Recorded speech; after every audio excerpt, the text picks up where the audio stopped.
I could read people, create situations of conversation, or even intentional awkwardness. I do stuff all the time that's still kind of that way. Where I mean, I realize I'm kind of a weird guy. I'm like, I'm totally comfortable with that. Yeah. If someone called me normal, it'd be way more insulting than if you called me anything else. So I think that there's a level of just adaption in how your childhood formed you, and whether that was positive or negative, and then what you took out of that from positive or negative. And for me, I turned a lot of things into a positive. What is going on, everyone? Welcome, and I'm excited to have Josh Aven here today. What an interesting story you have, an interesting background, and I know that we already have a connection because we talked a couple of things before we started rolling. Cats, kittens, and boxing. So right off the bat, if you could have that conversation with someone and have a connection, it's going to be a good talk. So I'm excited. Josh, welcome. Thank you. Thank you for being here. Honored to be here. So let everyone know a quick little snippet about who you are and what you do and kind of like how you got to there. All right. So I was born. So I do actually think one of the interesting things about me that doesn't, I find even friends I've had for like 10 years either don't know or forget it, is I was born in Alaska, which I think is a weird defining feature that has kind of like replicated my life in odd ways. Because not a lot of people are born there. I was born in Ketchikan, Alaska, and if you meet someone else born there, I probably know them actually. So who knows? It might be family. It's a weird thing because like I was like, man, I just developed a lot of weird skills like in life, even though we moved around a lot and I didn't even really grow up there.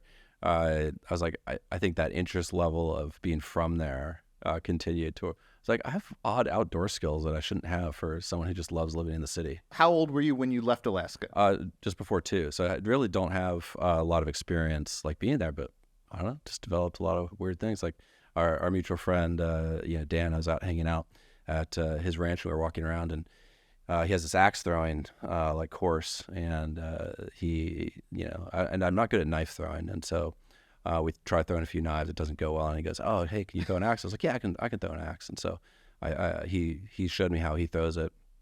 He did quite well, and then I throw it. The first axe, it's just absolute dead center.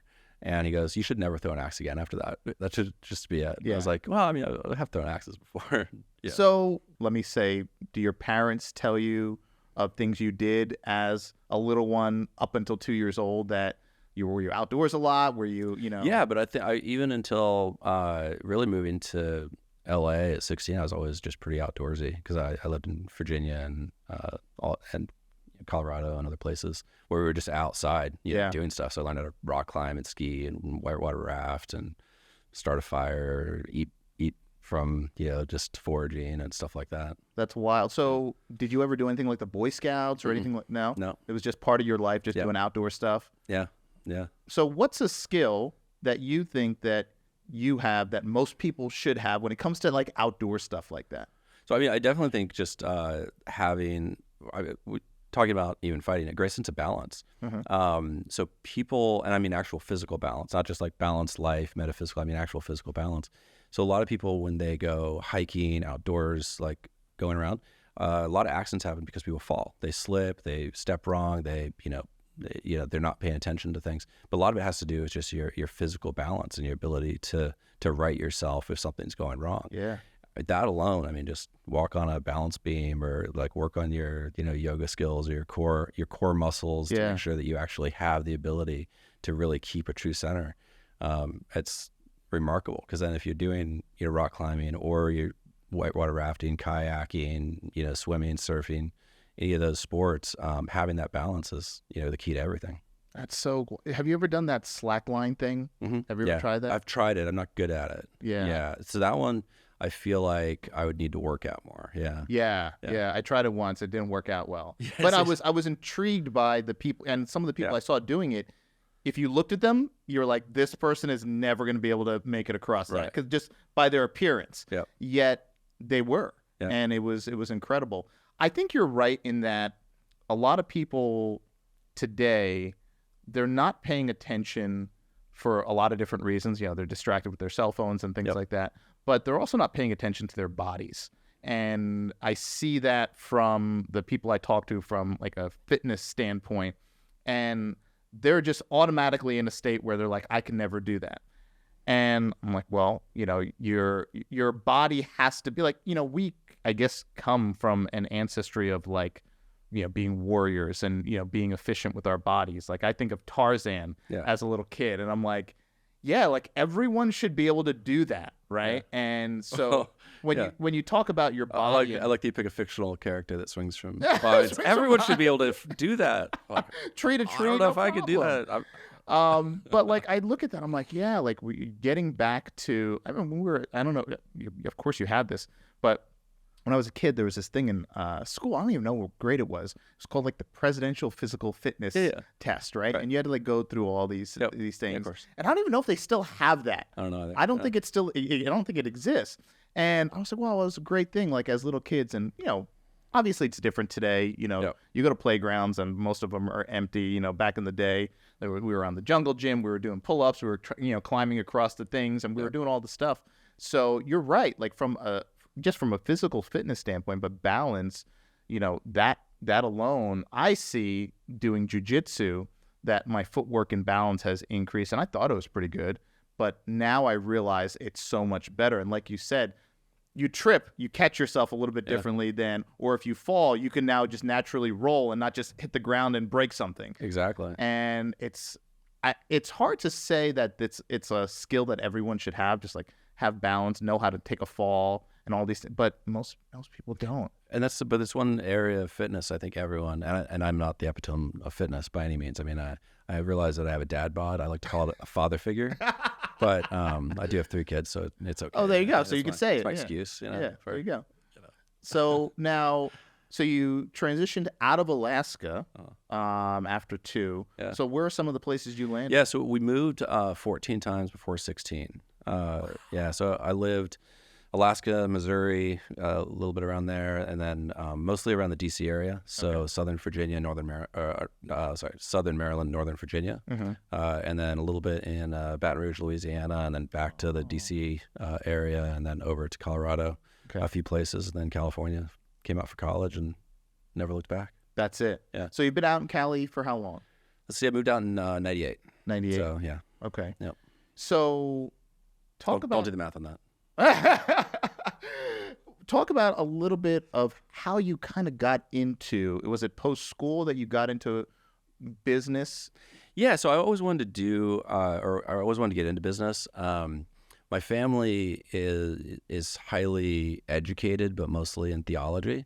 Okay. So both my parents and my sister have advanced degrees in different aspects of theology. And I was reading the Wall Street Journal and The Economist. So I felt like my dinner time conversations, especially as say between 12 and 16, were not interesting to them or vice versa. So very like different paths there. And when I went to college, I wanted to go to a school that had a good business program. So I ended up going to USC Marshall School of Business. Okay. And and majoring in business with an emphasis in corporate finance and accounting. Okay. And I looked at it, I was like, I wanted to do something applied math, because I think you walk out with an immediate tool set that you can apply somewhere. Sure. Getting into finance, being able to have like a skill where you could kind of go to any company and at least get a job doing something. Yeah. And I started as an employee.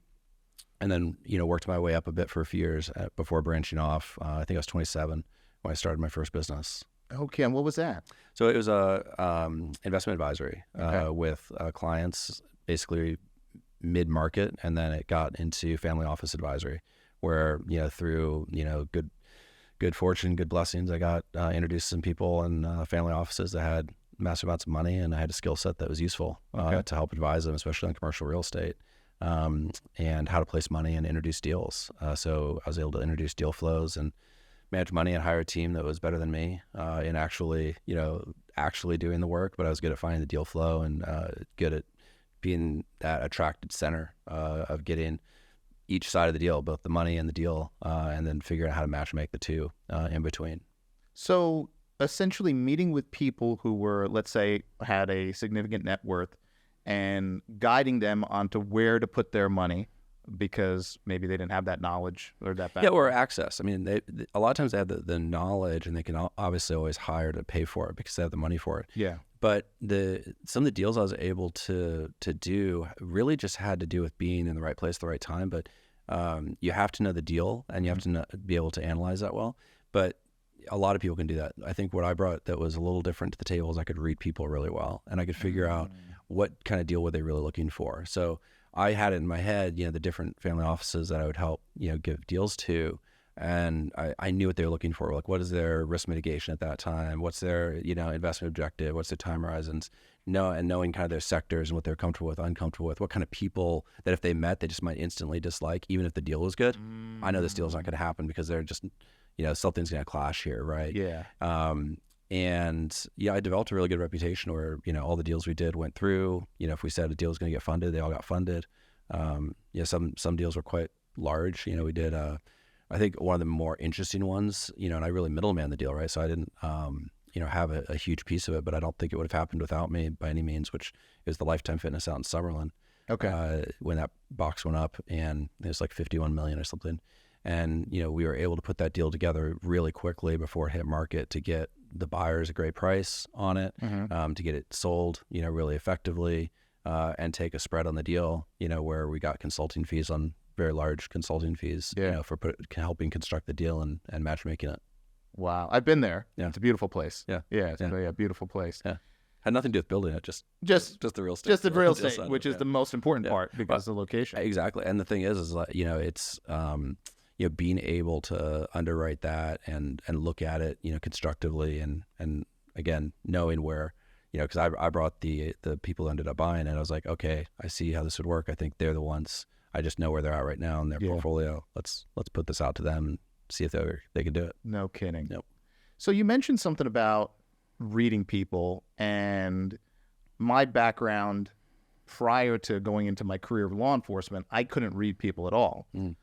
But then I learned 13 years of essentially having people lie to you all day long because it's like, do you know how fast you're going? Do you know your speed? Did you just ran that stop sign? No, I didn't. So you essentially had people in compromised. Did you ever pull me over?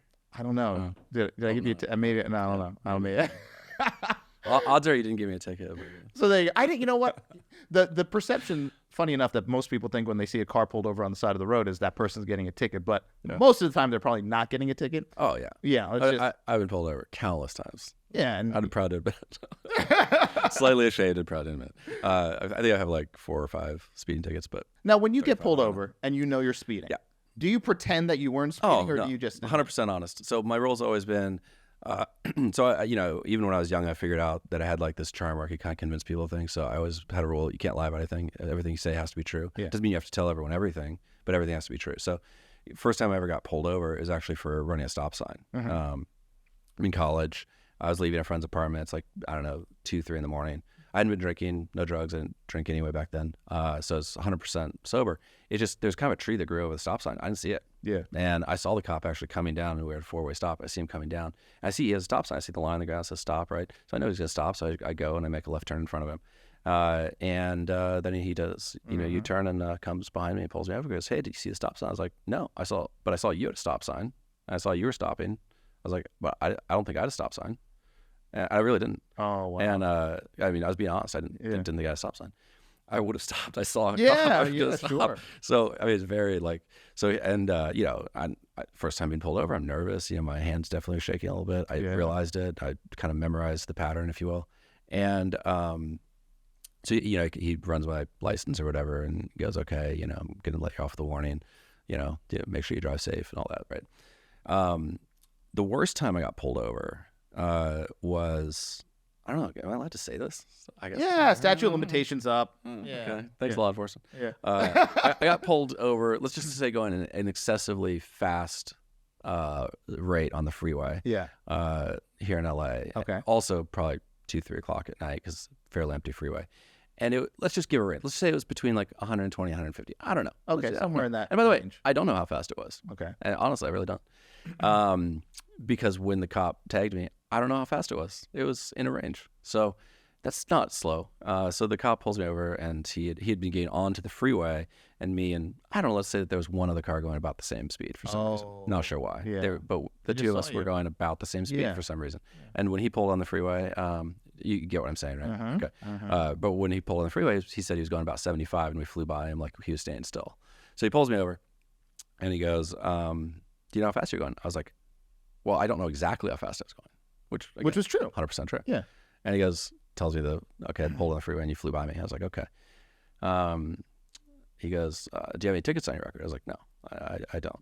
He goes, why were you driving so fast? I was like, honestly, because it was an empty freeway and I just wanted to. I thought the other guy was chasing me.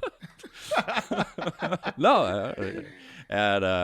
So he asked me where I was coming from, and I was a youth leader at a church, and so I was actually coming back. No, are you kidding? And he goes, yeah, so he's the pastor of the church. I was like, oh, he's Jack Hayford. He's the pastor of the church. And he goes, okay. Goes back, runs my stuff. He goes, so you're pretty lucky tonight. He goes, my dad's a Foursquare pastor too, so I know you're telling the truth. And all right, I'm going to write you the ticket I think I can write it for 84, where you can still do traffic school. Yeah. And, and I just so you know, I could have arrested you, impounded your car, taken away your license, just so you know. I was like, we're doubling the speed limit. It's like, yeah, God bless you. Thank you. Yeah. Wow. So can I ask what kind of car you were in? Oh, it was a slightly modified BMW. Okay. 3 Series. Yeah. Wow. Yeah, that's pretty much maxing it out. So it was just honest. And you know what? I found that to be the case with me. As I stopped more people, I started to learn over a period of 13 years. You start to really learn people. Yeah. And not only on motor vehicle stops. All hours of the day, all hours of the night, you're going to people's homes. They're calling 911. They got a domestic dispute. Their kid just punched a hole in the wall, and they're dealing with their neighbor who's like blowing leaves on their lawn. So you start reading people, and you start noticing different behaviors. And like you said, you could tell in what you did, these people are coming in with money, but I know I can't put them in front of this guy over here because their personalities are going to clash, and the deal's not going to go through. So I know I need to connect them with someone else or bring someone else in. That is something that, I honed that skill as an officer, but I don't know how I would have been able to do it if I didn't have that role as an officer for 13 years, dealing with so many different people, so many different ages, different cultural backgrounds, different things. Like, certain homes you walk into, and in that culture, you can't address the wife. Yeah. You can't address the wife. You have to address the husband, the man, and these are little things I didn't know. Like, I just didn't know these things. How did you learn? How did you start reading people? How did you learn about people getting into your business? Like, what brought you to that point where you knew this person is not going to mesh with this person, so I know I can't bring these two together? Like, what? Did you learn that in college? Did you learn that as a young man? I mean, I think it came from also my upbringing. So, I mentioned I moved around a lot. So one piece of that is you're always the new kid. So, and how that it's going to affect you could be very different. So I think, like, I have an older sister. I think she was affected differently than I was in kind of how we adapted to our scenario. And also had a bit of a volatile household. So one is like you're reading, your parents and figuring out what is their state of mind right now from a volatility standpoint. Is it safe? Is it unsafe? And then you're also going into lots of new situations with kids and adults. And for me, it's a survival mechanism originally. As a kid, you develop it because you have to. Yeah. Then growing up, like especially in high school, college, it became just a very social advantage to where I could read people, create situations of conversation or even intentional awkwardness. I do stuff all the time that's still kind of that way where, I realize I'm kind of a weird guy. I'm like, I'm totally comfortable with that. Yeah. If someone called me normal, it'd be way more insulting than if you called me anything else. So, I think that there's a level of just adaption in how your childhood, formed you. Yeah. And whether that was positive or negative, and then what you took out of that from positive or negative. And, for me, I turned a lot of things into a positive by figuring out, here's people, here's how to read people, here's how to protect yourself from certain kinds of people, as well. And, and I have a lot of, really close long-term friends, and then I also have a massive, friend acquaintance pool, that exists out there. And then just people I just prefer not to be around. Yeah. Because I'm like, oh man, high level, narcissist with sociopathic tendencies, antisocial disorder now, whatever you want to call it. Yeah. And you start identifying those patterns. You're like, that's someone you know where they're gonna like screw you at the end of the day, right? Yeah. And even if it's just they don't even want to, it's just in their nature. Yep. It's the what frog and scorpion type of analogy, right? That's right. Just in their nature. And so you gotta kind of keep a little bit of distance, but there's sometimes people you can be around for a while. But then good friends, they're the ones you can fully trust and let into all the areas of your life, and but also because you read their nature and you know that they're going to make intentionally, good decisions, good for you, good for other people, universally good. So I look at what you just said, and you're online and you hear a lot of different people, and you hear people like Warren Buffett say, like, one of the most important things that led to his success was saying no. And I believe that 100%. But you just hit on something. I also think one of the most important things that I found growing up, as most of the places I grew up, like, everyone looked like you, no one looked like me. So I kind of had to be a chameleon and go above and beyond to fit in and not be. Growing up in DC area, more people looked like you and didn't look like me. Oh, so so you probably understand the flip side. Yeah. And one of the hardest things, and I think a lot of people need to recognize this, is who not to keep in your world. Yeah. And one of the things it took me a while, but I got better at it, I'm sure you did too, of quickly eliminating and pushing out the people that I knew didn't need to be in my world. And I wasn't good at that at first. And I wouldn't be here today if I didn't get good at that and start recognizing. And sometimes there are people that you've known for a while, but then it just takes some time for you to realize the kind of person they are. Right. And it's not something like, sinister. It's just that, not this person. So I'm going to slowly move away from that person because I know that ultimately their nature is going to be to not support what I'm doing. And so what are some of the indicators for you of that nature? One of the biggest things I see is when I have an achievement or I have an accomplishment, the people who don't say anything. And it's not like they're not, there's a certain number of people who will say, hey, that's awesome, congrats, whatever. And it's not so much the people who say, hey, screw that guy or whatever. It's the people who say nothing. And I noticed that, like, after I started getting some early success in the very beginning, there was a small contingent of people who were like, bro, that's awesome. Congrats. What are you going to do next? This is amazing. Because, I grew up in a small town, and where I grew up, people didn't go out and venture into the world and do big things. But then I noticed the people who were in my circle that were very quiet and didn't say much. And I could tell there was almost maybe a little bit of animosity, maybe jealousy. Totally. And although they didn't vocalize it, their silence and their demeanor and their attitude during those times made it very clear how they felt. So I slowly started just pushing away and not even putting what I was doing out to those people, because I kind of felt their energy, and I said, okay, I don't need that in my world.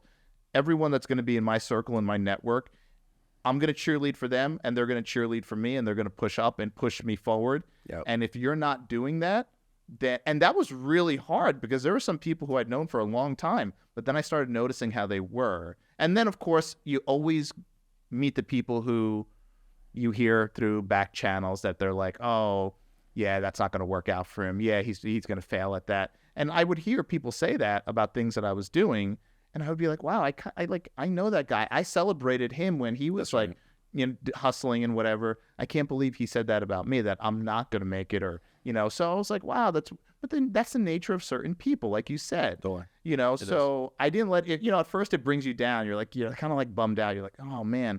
But I realized the faster I got those people out of my world, the faster I moved ahead. Yep. Because it was just less and less distraction with those negative people. And it takes an emotional toll if you keep them around, unfortunately.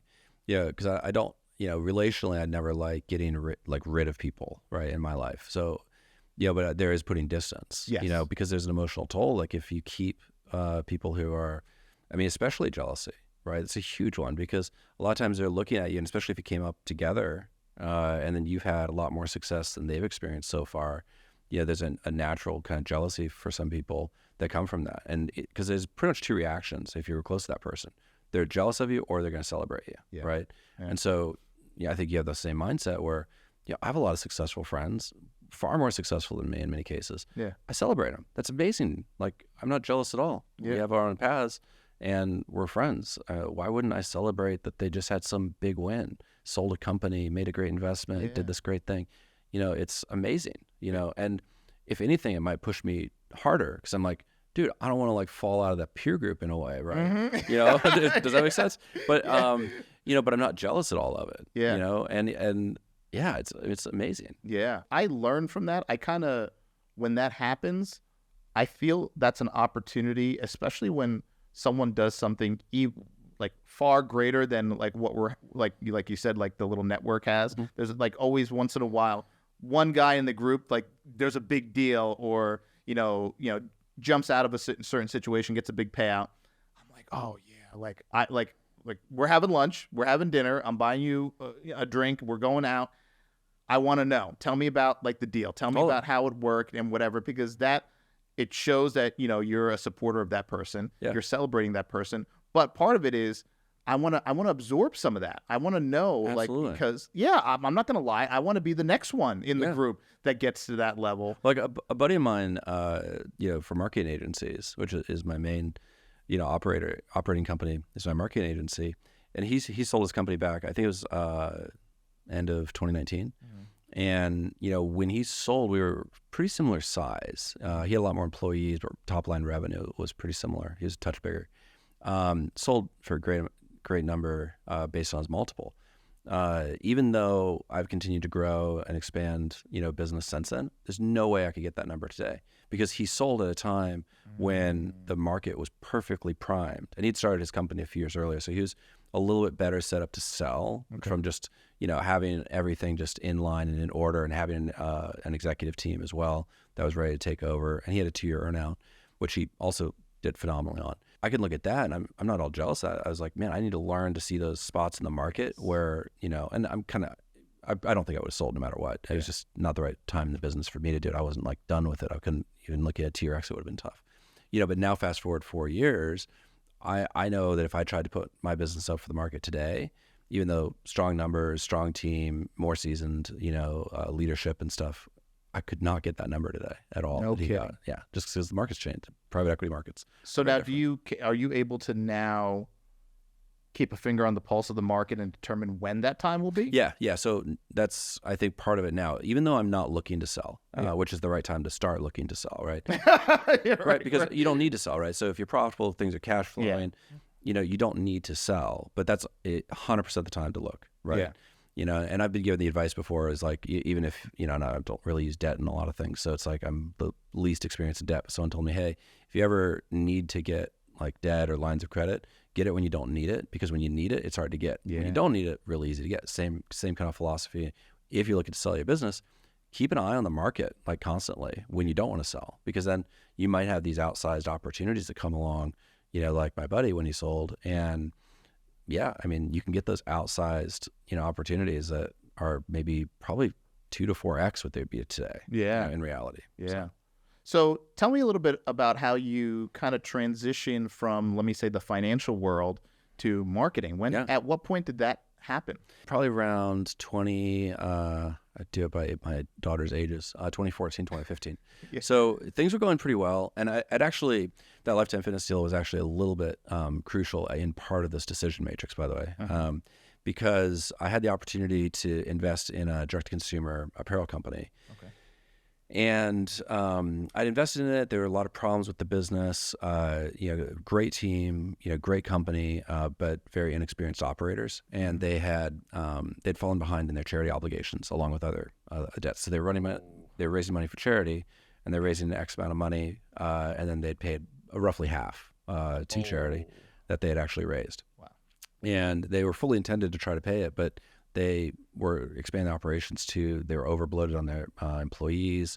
The world had changed a little bit too, because it's right when, especially Facebook was starting to force ad buying to get to your full audience. Yeah. Where before you could post, the same post every hour and delete and get to like tons of your audience just by replication of post, and because everything was reverse chronological, versus edge ranking. Mm-hmm. So as things started to change, they didn't really adapt well to how much it would cost to acquire a customer. Mm-hmm. So bloated operations, cost to acquire the customer skyrocketing, went from essentially 0 or man hours to actual paying for it. They just didn't have the margin and scale to keep up. So they'd fallen quite behind. And, so I'd invested in it with some other people, and all of our money went to pay the charities. So nothing really helped the operations of the company. All of our money, I think a little bit maybe went to operations, but most of it all went to the charities, which is great. All of us would have given money to charity anyway. So my thesis, which I unfortunately discovered was slightly wrong, was we put money in, and worst case scenario, the business goes bankrupt, and we write off the investment because, and essentially from a tax perspective, kind of works the same way as if you donate the money to charity. Yeah. And again, we would have donated money to charity anyway. Best case scenario, it actually works, and we're part of a good company that's doing a lot of good work that we're excited to be a part of, and we own a piece of it. That's awesome, right? We would have invested in companies anyway. So the thesis was good. I forgot about something, or I didn't think of it back then, which was, well, what happens if the company continues to not do well, make bad decisions, and doesn't close? Right? What happens then? Wow. Oh, well, that's bad. Yeah. It might actually be doing harm to the world, and you have no recourse really. Wow. So I was getting pretty frustrated by some poor decisions that were made, and the board asked if I was willing to step in as a CEO and run the company. And because I hate joy and love pain, I said yes to running it. It was really hard. I have a little gray hair here in my beard, which maybe I'm a little too shaved to see it. Yeah. It's the only gray I have still. And it was from that. Yeah, and that's from like 2015. But because I just done that real estate deal as well, I had, money in the bank and stuff. And I remember thinking, I was like, man, because I was going to go out and buy a new car, a nice car, something a little flashy, And I remember, because I decided to accept the role to be the CEO, I was like, I can't go buy a car because it's bad optics, right? You're stepping into a troubled company that's raising money, and charities aren't getting paid fully, and I can't suddenly drive up to the office in a flashy car. Even though I didn't make any money from the company, it came from what I really did for work. Yeah. Right? It's bad optics. So you learn those kind of things. So I took over the company. The long story short, which doesn't really express all the pain and agony that everyone went through, including vendors, to give them credit. About 9.5 months later, we'd been able to pay back the charities. We made the company, cash flow positive enough to do that. We still had vendor debt and other stuff, but we were able to sell off the company and its assets after that. So took care of the employees, took care of the charities as best we could, tried to take care of the vendors as much as we could. And it taught me a lot, because in finance, I'd always hired people who were older and more experienced than me. They were usually 5 to 10 years older. They had lots of letters behind their names, MBA, CFP, CFA. I have none of those things. So when people would ask me, hey, do you have an MBA? I was like, yeah, I got a couple of those. And from what schools? Good ones. It took me the effort and time to hire them to get them on board. And, but then we're running an e-commerce company. A lot of the employees, many of them, it was their first job, right? So they had very low experience, a couple of years in the workforce. But they were well-intended, brilliant people who were willing to work hard.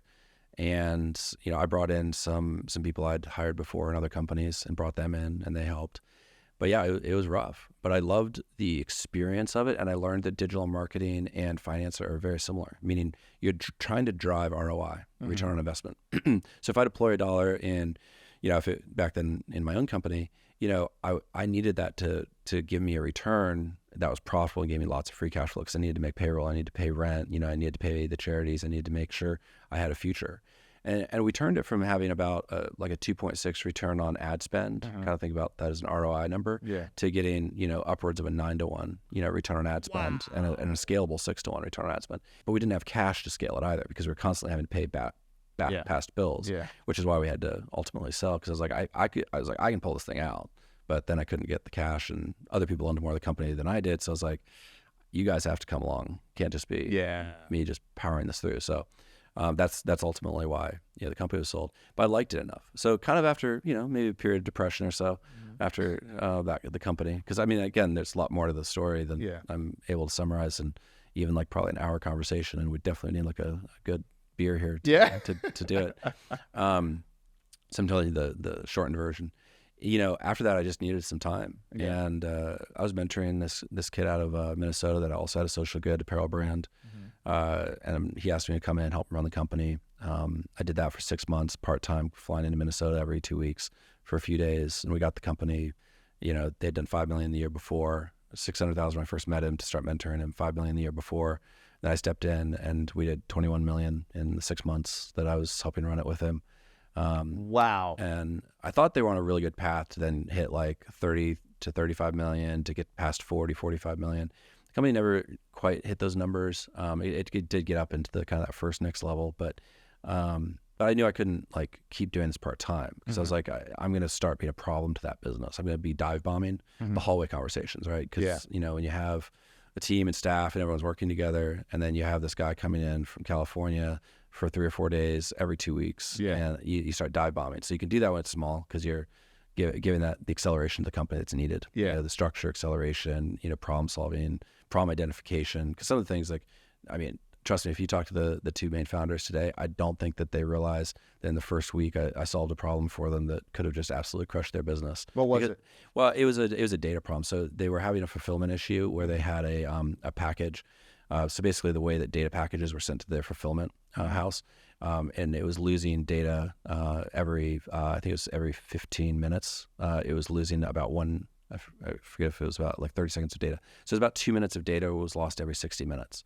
It just wasn't getting sent. So basically, these packages were getting pushed through to fulfillment every 15 minutes. But every time it was getting pushed, there was a latency of collecting that package information to then go into it. Okay. And we started seeing, and because I'd just been working at a company where we had a major issue that had done this, where we had tons of unfulfilled orders, but not anyone's particular fault, just massive problem by data function and not having good communication between both sides.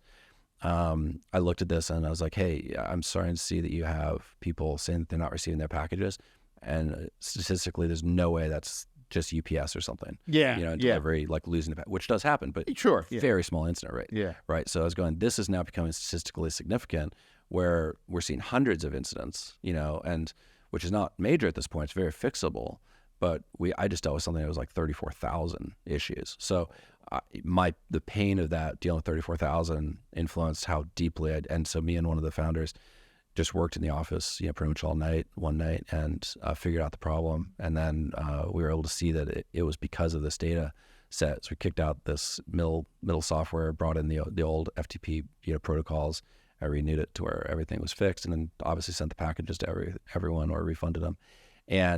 But that one issue, even if it wasn't caught in the next days, weeks, months, could have been massive. And because it was relatively small at first, but it grows. And, if you don't have experience in the pain of going, oh, you got to fix that now, because that's going to become major. It's going to cost you tons. It hurts your brand reputation, companies, customers coming at you. Your social media scores go down. Your customer service costs increase. You have a whole nightmare to deal with. And then going from that into fourth quarter, which, we were able to, remember the company did 5 million the year before. We did I think it was 2 million on Cyber Monday alone that year in one day. That is if you hadn't caught that, back in, that's probably August. The hassle, the reputation, everything just could have easily snowballed, down into what, Q4 would have been, and the company might not have gotten there. And lots of other issues too, but that's just one instance of, you have to stay on top of it, and why these small things matter. And create this, even now, like with Curio, my marketing company, I talk about the 2 to 10% difference, where a lot of stuff I do strategically with a company, and even my team does, because we do a lot of paid media, and we do, branded tactics, and we do email and SMS, which are more like your common, but we also do advice, like strategic advice to companies. And so the 2 to 10% difference is, if I can help your company change its direction by even 2%, and then you're escalating in your revenue, the amount of divergence that will cause the business is massive down the road. You don't, month to month, if you take 1 month of the 30 days to the 90 days, you don't see that a lot. But if you can make even a 2% directional difference over the course of 3 years, it's massively different. If you make a 10% directional course change, exponential life-changing difference. It's kind of like in boating. If you're off to your destination by that's where 2 degrees, you end up on a different continent. So when you did that for that company, obviously you took what you saw from your previous experience, and you're like, oh, I'm noticing this now. Now, if you see that, does that make you start digging elsewhere and saying, okay, so now if we had this breakdown here, which small problems solved early, easy resolve, never really become a problem. If you let it go for however long, like, oh, it's not that big of a deal. It's only a couple of orders. Like you said, if you let that go, it festers and it turns into a massive problem. So now, does that trigger you to look at other things, like from a standpoint of someone who's an entrepreneur, someone who's trying to, like, whatever it might be that you're trying to set your goal on, you're going to run into some small breakdowns early. But now, what did that trigger you to look at? Did that trigger you to look at some other things to say, okay, well, if this is going wrong here, what potentially might I look at as well? So I think one of the things I've always, it's kind of just core to my nature is risk mitigation, or just really understand how to measure risk. So I'm not a risk adverse person at all. The way I kind of describe it is, hey, you want to jump off a cliff into a body of water? Let's go. You jump first. I'll jump second. I didn't make it. I didn't make it. Oh, okay, I'll jump with you. You made it. All good. Right. I'll jump too. So that's what I mean by measured risk, though, is, and I actually do cliff jumps sometimes. So, like, if someone's not there, jump first. I'm probably not jumping unless I swam near the bottom, made sure it's clear. Yeah. And then climb on up and jump off a cliff. Why not? It's fun. But if you see a lot of the locals, like you're traveling in the South Pacific or something, you see locals jumping off a bridge or jumping off a cliff. Well, why not? Yeah. Go for it. If you know how to swim and the rest, but maybe you understand your own physical abilities. But yeah, if you're competent to do that, you can see that it's happening, and you can do it too. So I think that's the measured risk part of finding different areas of a business and going, this is a major, major issue, or this is a non-issue. You're putting a lot of time, resources, and effort on it. It's not something that's going to cascade on you. So you actually maybe need to stop putting as much time and effort on this and focus on the positive growth side now too. Yeah. Because we see that a lot right now, which in the way that people are measuring returns on ad spend, so attribution, where they put so much time and effort on it, they're ignoring lift metrics. Where, like, I have to have these conversations with companies where they're seeing, 130% increase in revenue, 70% increase in revenue over time, and we're seeing small increases in marketing budget. So it means that the new term is marketing efficiency ratios. You see the marketing efficiency ratios going up significantly. Yeah. But the attribution, meaning Facebook, Google, whatever ad tech platform you're using, but Facebook and Google being the two biggest, you look at those two, and then you see the on-platform attribution sometimes being stagnant or even down, and they're like, well, I don't know if this is working. I'm like, of course it's working. The attribution signal strength is down because of all these different factors in technology right now. Yeah. But it's definitely still working, because look at all of your front side metrics that we're judging, how well the ads serve, the click-through rate, who it's getting served to, all these front end that we can still judge that, and you're seeing the lift, right? So as long as you have those metrics, then not to ignore it, you want to be very cognizant of what's working and what's not. Yeah. But you also, like, I've had people go, hey, can we just shut off Facebook and Google ads? I was like, yeah, you can. It's a horrible idea. Yeah. And you'll lose money. Yeah. But you can. I just had a client do that, where they shut off Google because they wanted to see how well Facebook was working. I was like, well, because you have a high consideration product, people aren't going to click through. They're very unlikely to click through at a high rate on Facebook ads and buy in the same session. Yeah. Right. So they're going to think about your product. They're going to research other places about your product, and then they're going to come back and buy. So if you shut off Google, which is your mid and lower funnel, well, they're not going to find your product as easily. Yeah. They're going to find another one. Yeah. So you brought awareness and you brought mid funnel, but we need the bottom funnel here to actually convert. And so by shutting off Google, you're going to lose ads. They did it. They shut off Google. Sure enough, sales went right down. They're like, well, what happened? I was like, well, remember we talked about this? Yeah. Do it again. Yeah. And now turn Google back on. So that's a very common conversation, infinitely frustrating, that unfortunately I have to have quite frequently, because they're focused on the wrong thing. Yeah. And actually at that same company, if you look at profitability, they were, because they were a lot less profitable. Now they're, getting to break even on one of their product lines that we're helping them grow. Okay. And I think we're very close to getting like full on scalable profitable. And I was like, but see how unprofitable you were before? So you're actually losing less money. I know it's not a great argument, but you're losing very, very little money right now versus losing a lot of money. Yeah. We're gonna get you to profitability very quickly. Yeah. Just don't change course. Like it's so wild. That's an emotional thing. Like, it is. I'm guilty. Well, people hate losing money. I hate losing money. I hate losing money, but there's a couple of times with a few of the businesses I reacted like that, where with regard to Google, Performance Max or the branded campaigns weren't doing well, And I'm like, shut it off, shut it down. Let's stop hemorrhaging. And it took me years to learn, yeah, no, that's not the right decision, Yeah. you know? And there's a whole lot of things that go into those things, but yeah, just making that knee-jerk reaction to say, okay, yeah, the Facebook ads aren't performing anymore. So I've learned along the way, you know, okay, adjust the creative, but you got to keep kind of pushing along. Yeah. Let me ask you this, and I think this might be the most important question. To you, is there a difference between branding and marketing? For those people who are maybe trying to start a business, you know, whatever, sell a product, whatever. And how would you define that difference? And do you put more weight on one or the other? Yeah. So great question. I think there's three parts to it. So I think there's brand, there's marketing, and there's sales. And each one is part of the same system, but serves a different function. Okay. So brand. So if I said Coca-Cola, you immediately have an image in your head. You know the colors. You can probably hear, you know, the fizz popping on the ads as they open it, right? We've all seen a million ads. If I say Nike, McDonald's, you know, you have a visual Apple, right? You have this visual image that is both a visceral, cognitive image and also an emotional feeling about it. Yeah. That's brand. Okay, so without going incredibly deep on what is brand and how to create it, that's brand. You know, you mentioned Buffett earlier. To quote him separately, he talks about creating a brand moat around your company, right? So that's your protection against, you know, whether it's a negative review or maybe poor leadership that you were able to replace or other things. That brand moat will help protect you in many cases. It will help you sell a product. It will not always be the sales function to sell the product. So marketing is how you reach the consumer. So remember the fizz, the colors of Coke, right? Well, what was that? How did you get that? Well, you saw it via an ad usually, right? So it could have been television, it could have been the movie, it could have been a product placement, you know, on a TV show. It could have been a social media ad, you know, Google function, display ad, whatever.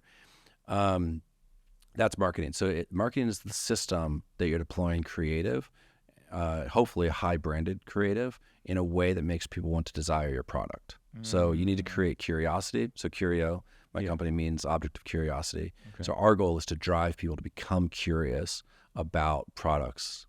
So how do you drive a curiosity? How do you drive desire to make people more interested, to discover the product, to then get to the point of wanting to desire and want that product, whatever that is. Okay. That's marketing. Sales is the sales function. So in e-commerce, it's your product description page down to your checkout process, down to your thank you. So your welcome to thank you flow. Yeah. Right. In, you know, more of a practical brick and mortar experience, it's you going and taking that Coke, you know, off the shelf of a, you know, 7-Eleven, Target, whatever. Yeah. And you're buying it and you're opening it up and enjoying it. Right. That's the sales experience, but you had to get on shelf, right? Yes. So you had to figure out, like, okay, if I need to sell it in 7-Elevens, then, you know, 7-Eleven has to have a purchase order. The purchase order then has to, you know, get fulfilled and shipped to there, and you had to have the product manufactured to be able to do that. That's the sales function. Someone had to go to 7-Eleven, probably corporate, get that purchase order to sell it and do it. In e-commerce, it's getting someone from the brand experience to, we placed it at the right place, at the right time, at the right price, in front of the right person.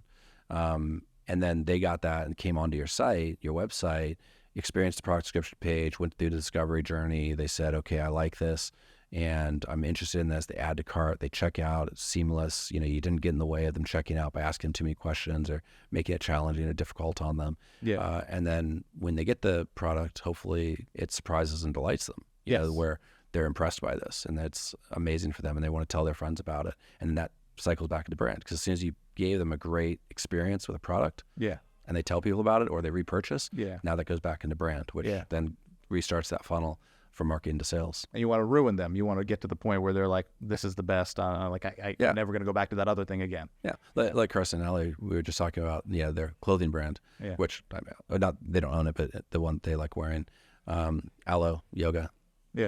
Marco send clothes. So with and they love it, right? And I do too. I think it's a great brand. And they love it because it's well made. It's better made than the immediate competition as well, which we don't need to mention. But if you look at the surrounding set, similar price range, it's a better made product in my opinion, and theirs, and more forward styles, and it's actually a little bit more affordable in most cases too. So it's actually perfectly placed in that market. Where then the main competitor actually has had to increase their quality to now compete against Aloe, which was the upstart brand, I don't know, 8 years ago or something. Yeah. So that's part of creating that surprise and delight, where we just had a conversation about how much they love their clothes. Yeah. Because it's a great product. Yeah. And they love it. Yeah. It's amazing. And if you gave them a mediocre experience, that conversation's not happening. They wouldn't even mention it. In fact, it might have been a negative conversation. Yeah. Exactly. Wow, man, listen, there's like 100 other things. I know we got to close, but there's like I wanted to get into the deeper into the marketing. We're going to fight after thoughts this, right? on Amazon. So we're going to fight it. Yeah, we're putting on the gloves after Yeah, this. okay. Last question, really quick, one answer. Greatest boxer of all time. Oh, well, Pound for pound, greatest boxer of all time. Mike Tyson. Okay. Yeah. All right, good answer. Guys, thank you. Easy answer. Oh, that's an easy one. There's some. I have a good friend who would say Hagler, but Good fighter. good fighter. Yeah. Not going to be Tyson in his prime. No. Prime and prime, no. Before I go, where can people find you? Yeah, I try to hide, so not well. No, I'm kidding. I mean, a lot of my social media is private on purpose because I post my family and my kids and wife and house and stuff, and I want it to be that way. LinkedIn, Josh Aven. You can also email me at josh@curio.life. I actually get my emails there. And the website for Curio? Curio.life, CURIO.life. Awesome. Josh, thank you so much. This was all. And I know there's going to be a part 2 to this because there's there's so much more here, but thank you so much, man. Thanks for being here. Thank you.